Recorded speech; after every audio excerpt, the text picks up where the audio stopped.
As for the show Adolescence, that's a psyop.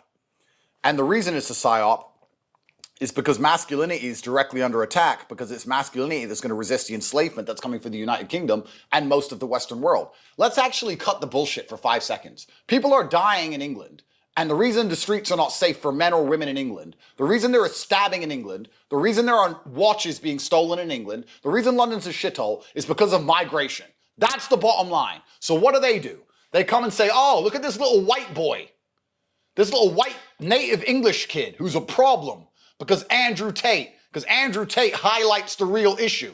They don't want to fix the issue. They want to assassinate the man who highlights the issue. That's what they want to do. They don't want to fix the symptoms of the disease. They want to kill the doctor for telling everyone there's a cancer. They want to get rid of me, because I make it very clear.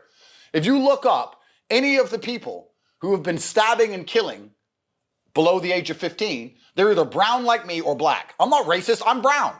I'm saying, look at the skin color. They find the whitest kid in the world and put him on Adolescence, and then blame me and his white father. This doesn't happen. This is a psyop.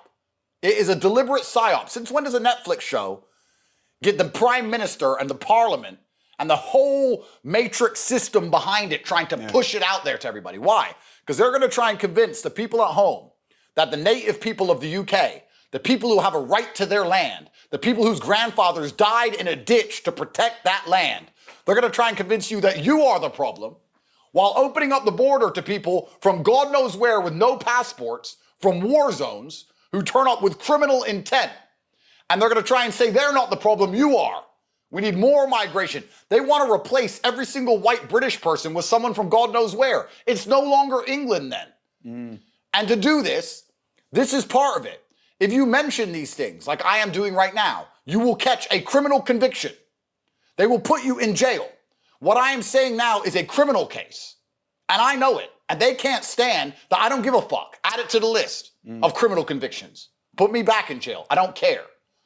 Because they're trying to scare everyone into not pointing out the pertinently obvious. Everybody knows what I'm saying is true. Everybody knows that's a psyop. Asher D knew it was a fucking psyop. Everyone knows it's a psyop. But people just shut up to pay their bills and think, maybe it'll be okay in the end. The acting was okay, but it was very, very boring. And I'm wondering, how is it #1 trending on Netflix? Because, it doesn't make sense. Because the Matrix pushes these things to the top. It's like celebrities. None of these celebrities, and no one gives a shit about these people. Let me give you an example. Michelle Obama just launched a podcast. I thought Michelle Obama was loved. Didn't you? Everyone loves Michelle Obama. She's Michelle Obama. She's great. She launches a podcast. Now Trump has won. The Matrix is not broken. It's cracked. It's damaged, but we haven't won. She launches a podcast on YouTube. No one watches it. She gets like 10,000 views.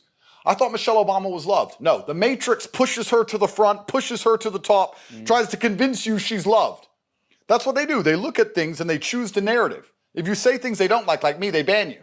If you say things they do like, they push you to the top.